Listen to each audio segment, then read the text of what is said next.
ஜூலை மாதம் 17ஆம் தேதி 2024 புதன்கிழமை ஆடி மாதம் ஆரம்பிக்கின்றது. இந்த 2024 இந்த ஆடி மாதத்துல பார்த்தோம் அப்படின்னா ஒவ்வொரு வெள்ளிக்கிழமையும் சிறப்பு, ஒவ்வொரு செவ்வாய்க்கிழமையும் சிறப்பு, இந்த மாதத்திலே வரக்கூடிய அமாவாசை சிறப்பு, இந்த மாதத்திலே வரக்கூடிய கிருத்திகை சிறப்பு, இந்த மாதத்திலே வரக்கூடிய அம்பிகைக்கு உகந்த நட்சத்திரமான பூரம், அதற்கு திருவாடி பூரம் என்று சொல்வார்கள். ஆடி பூரம் சிறப்பு, ஆடி அமாவாசை சிறப்பு, ஆடி கிருத்திகை அப்படின்னு இந்த ஆடி மாதத்தில் வரக்கூடிய அத்துணை பண்டிகையும் சிறப்பானது. அதனால தான் பொதுவாகவே ஆடி மாதம் அப்படிங்கிறதே ஆடி பண்டிகை அப்படின்னு தான் சொல்லுவாங்க, ஆடி முதல் நாளை.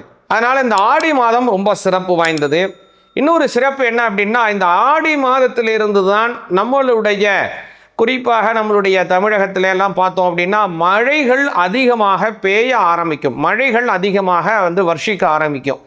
அதனால தான் என்ன சொல்லுவாங்க கிராமத்திலலாம், ஆடி பட்டம் தேடி விதை அப்படின்னு சொல்லுவாங்க. அப்படின்னா என்ன அர்த்தம்னா, ஆடி மாதத்தில் ஒரு விவசாயம் செய்வதற்கு ஏதாவது இடத்தையாவது தேடி போய் ஒரு விவசாயம் பண்ணுப்பா அப்படின்னு சொல்லுவாங்க. அதனால் ஆடி மாதத்திலே விவசாயத்தை நாம் ஆரம்பித்தோமையானால் அது நல்ல மகசூலை நமக்கு கிடைக்கும். மற்ற எந்த மாதத்தில் கிடைத்தாலும் நல்ல மகசூல் இருந்தாலும் ஆடி மாதத்திலே ஒரு விஷயத்தை ஆரம்பித்து அதை முடித்தோம்னா அதில் ஒன்றுக்கு நிறைய பங்கு மகசூல் அதிகமாக கிடைக்கும்.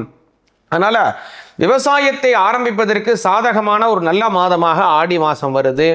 அது மட்டும் இல்லை, இந்த ஆடி மாதத்தினுடைய சிறப்புகள் என்னென்னா, இதிலேருந்து தான் பண்டிகைகள் அதிகமாக ஆரம்பிக்கும். ஆடி மாதத்தில் வரக்கூடிய பண்டிகைகள் ஆடி 18ஆம் இருக்குது. அதே மாதிரி பார்த்திங்கன்னா ஆவணி மாதத்தில் விநாயகர் சதுர்த்தி வரும். அடுத்து புரட்டாசி மாதத்தில் பெருமாள் உகந்த மாதங்கள், நவராத்திரிகள் வருவது, கேதார கௌரி விரதம், மாலைய பக்ஷம், அப்புறம் கேதார கௌரி முடிஞ்ச உடனே விநாயகருக்கு உகந்தமான சஷ்டிகள், அதே மாதிரி முருகப்பெருமானுக்கு உகந்தமான கந்த சஷ்டி வருவது. அதன் பிறகு கார்த்திகை மாதம் முதல் ஐயப்பனுக்கு நோன்பு நோற்றுக்கொண்டு 48 நாள் விரதம் எடுப்பது, ஐயப்ப சாமி விரதம் அப்படின்னு பண்டிகைகள் அதிகமாக வரக்கூடியது இந்த ஆடி மாதம் தொட்டு தான். அதனால இந்த ஆடி மாதமும் ரொம்ப சிறப்பு வாய்ந்தது. இந்த மாதத்திலே நாமும் இறைவனை வணங்குவோம், அம்பிகையை போற்றுவோம், அனைத்து விதமான சௌபாக்கியங்களையும் பெறுவோம்.